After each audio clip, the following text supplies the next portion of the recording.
Alright everyone, today we're taking out the 2025 Hyundai Creta for a test drive. The Creta is Hyundai's entry in the highly competitive subcompact crossover segment here in the Philippines. It slots below the Tucson and the newly launched Kona in Hyundai's lineup, but still manages to pack in plenty of tech and comfort. This facelifted Creta comes with a 1.5-liter naturally aspirated engine, making about 113 horsepower and 144 newton meters of torque, paired with Hyundai's Intelligent Variable Transmission or IVT, which is their own take on the CVT. Power is sent to the front wheels. For dimensions, the Creta measures about 4.3 meters long, 1.7 meters wide, and 1.6 meters tall, with a 2.6-meter wheelbase. Ground clearance sits at 200 millimeters, which is great for handling the mix of city roads and rougher provincial paths. This particular unit rides on 17-inch wheels with 215/60 tires.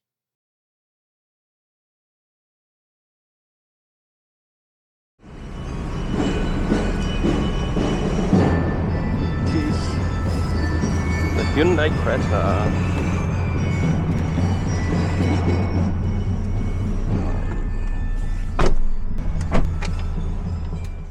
One thing I immediately noticed when entering the Creta is the visibility.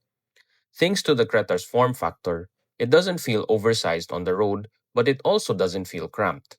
I'd say Hyundai got the proportions just right, giving you a nice, elevated driving position, good all around view, and still keeping things nimble and easy to maneuver. If you compare it to one of its closest rivals here, the Toyota Yaris Cross, the numbers are surprisingly close. Ground clearance is slightly higher on the Yaris Cross on paper. However, owning a Yaris Cross, I would definitely say that sitting in the Creta feels taller.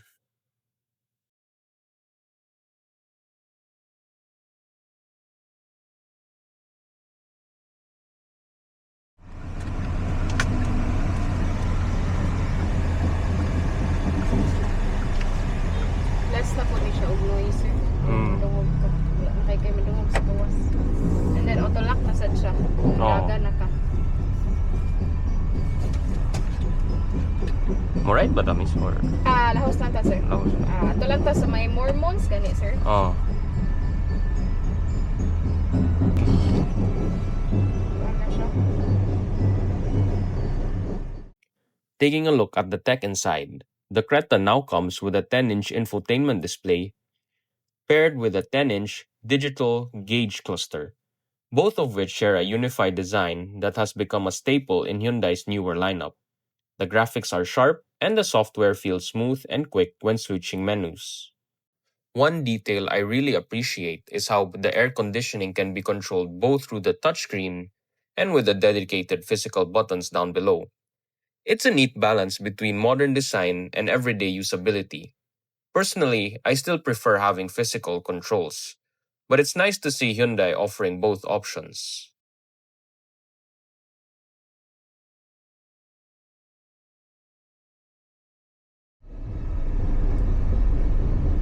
Sana sa check blind spot ko.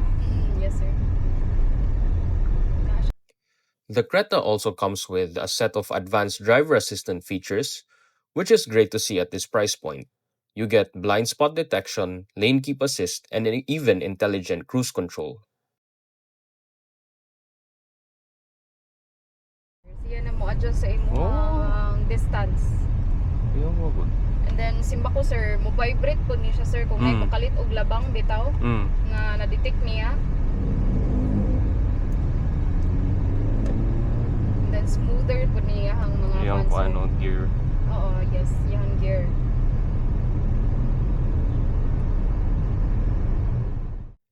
Blind spot monitoring is particularly useful here in metro traffic, while lane keep assist adds a bit of safety on longer drives.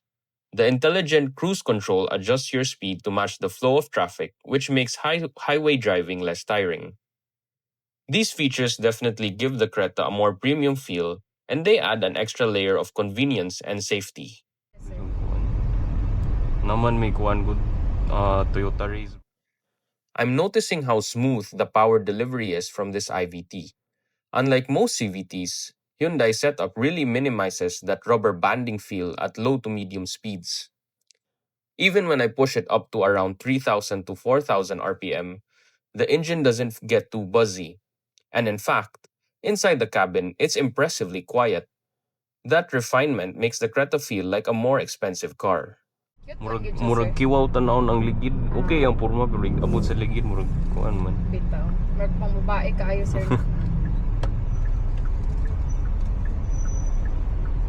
Actually, daghan lang sa tuwang ang sunet. Daghan po nag-inquiry sir ba? Sunet bitaw. Usap po ng sunet man. Pero ano, depende ra sa jud sa ano, preference. Natoy katong kuan ani no, katong inline na kuan. Yes, Mas kusog pa to. Yes. Pero okay na niya. The steering here is also nicely tuned. It's light enough for effortless city driving, weaving through traffic, and making tight turns. But it still gives me a confident sense of control over the car's direction. Since this is the top spec premium variant, priced at around 1.4 million pesos, you also get some standout features. One that I really enjoy is the ventilated seats. At this price point, among the other established brands, you really won't find many cars that offer this. That makes the Creta feel like it's punching above its weight in terms of value. Combine that with the quiet cabin, smooth transmission, and overall comfort, and this is really one of the most refined subcompact crossovers I've driven.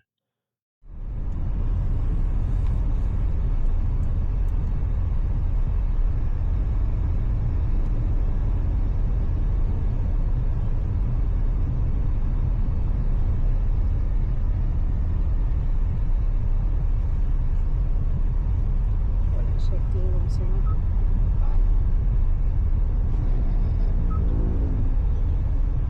Awasin volume is. Yes. Wala gid ay volume.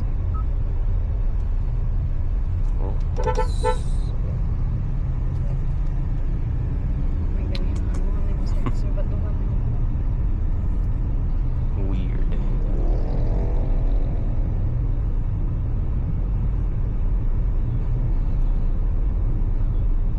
Ana ta sir. So, overall impressions of the 2025 Hyundai Creta. It's a refined, practical, and feature-packed subcompact crossover.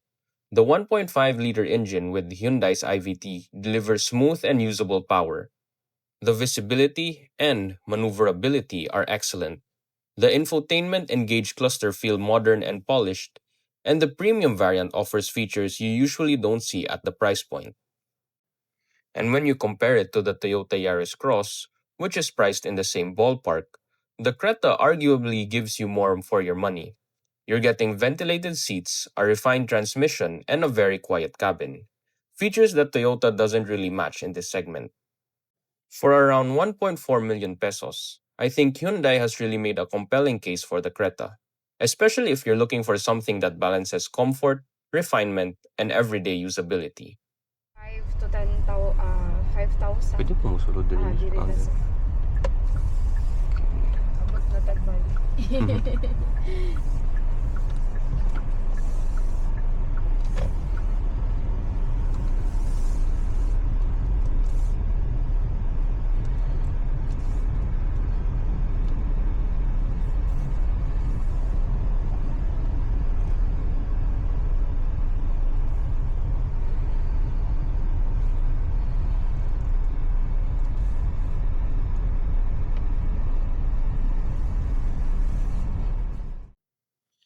Thank you so much for watching this POV drive of the Hyundai Creta.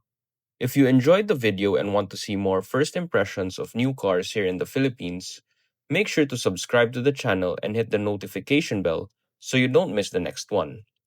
I've got more POV drives and comparisons coming very soon.